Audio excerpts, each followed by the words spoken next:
அதிகாரம் 3.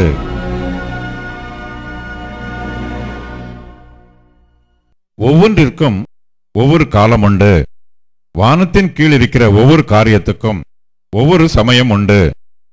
பிறக்க ஒரு காலம் உண்டு, இறக்க ஒரு காலம் உண்டு, நட ஒரு காலம் உண்டு, நட்டதை பிடுங்க ஒரு காலம் உண்டு, கொல்ல ஒரு காலம் உண்டு, குணமாக்க ஒரு காலம் உண்டு, இடிக்க ஒரு காலம் உண்டு, கட்ட ஒரு காலம் உண்டு, அழ ஒரு காலம் உண்டு, நகைக்க ஒரு காலம் உண்டு, புலம்ப ஒரு காலம் உண்டு, நடனம் பண்ண ஒரு காலம் உண்டு, கற்களை எரிந்துவிட ஒரு காலம் உண்டு, கற்களை சேர்க்க ஒரு காலம் உண்டு, தழுவ ஒரு காலம் உண்டு, தழுவாமல் இருக்க ஒரு காலம் உண்டு, தேட ஒரு காலம் உண்டு, இழக்க ஒரு காலம் உண்டு, காப்பாற்ற ஒரு காலம் உண்டு, எரிந்துவிட ஒரு காலம் உண்டு, கிழிக்க ஒரு காலம் உண்டு, தைக்க ஒரு காலம் உண்டு, மௌனமாய் இருக்க ஒரு காலம் உண்டு, பேச ஒரு காலம் உண்டு, சிநேகிக்க ஒரு காலம் உண்டு, பகைக்க ஒரு காலம் உண்டு, யுத்தம் பண்ண ஒரு காலம் உண்டு,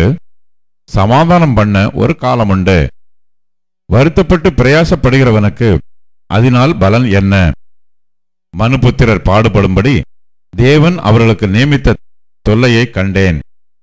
அவர் சகலத்தையும் அதினதின் காலத்திலே நேர்த்தியாகச் செய்திருக்கிறார்.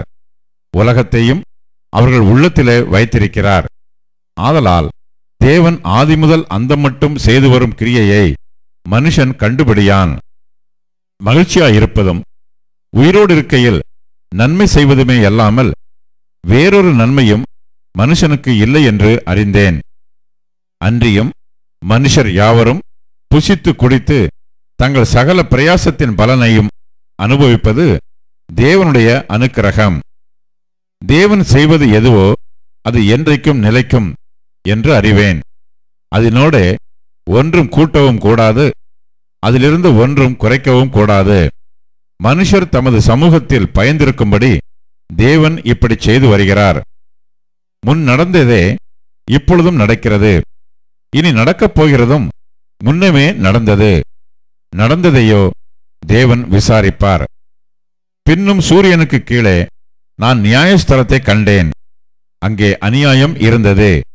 நீதி ஸ்தலத்தையும் கண்டேன். அங்கே அநீதி இருந்தது.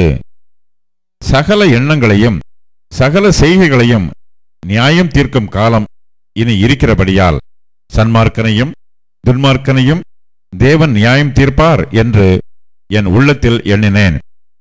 மனுபுத்திரர் தாங்கள் மிருகங்களைப் போல் இருக்கிறார்கள் என்பதை அவர்கள் காணும்படிக்கு தேவன் அவர்களை சோதிக்கிறார் என்று நான் மனுஷருடைய நிலைமையை குறித்து என் உள்ளத்தில் எண்ணினேன். மனுபுத்திரருக்கு சம்பவிக்கிறது மிருகங்களுக்கும் சம்பவிக்கும். அவர்களுக்கும் இவைகளுக்கும் ஏக சம்பவம் உண்டு. இவைகள் சாகிறது போலவே அவர்களும் சாகிறார்கள். ஜீவன்களுக்கெல்லாம் சுவாசம் ஒன்றே. மிருகத்தை பார்க்கிலும் மனுஷன் மேன்மையுள்ளவன் அல்ல. எல்லாம் மாயையே. எல்லாம் ஒரே இடத்துக்கு போகிறது. எல்லாம் மண்ணிலே உண்டாகிறது. எல்லாம் மண்ணுக்கு திரும்புகிறது. உயர ஏறும் மனுஷனுடைய ஆவியையும் தாழ பூமியில் இறங்கும் மிருகங்களுடைய ஆவியையும் அறிகிறவன் யார்? இப்படி இருக்கிறபடியால் மனுஷன் தன் செய்கைகளில் மகிழ்ச்சியாயிருக்கும் நன்மையையே அல்லாமல் வேறே நன்மை இல்லை என்று கண்டேன். இதுவே அவன் பங்கு. தனக்கு பின்வரும் காரியங்களை காணும்படிக்கு அவனை திரும்பி வர பண்ணுகிறவன் யார்?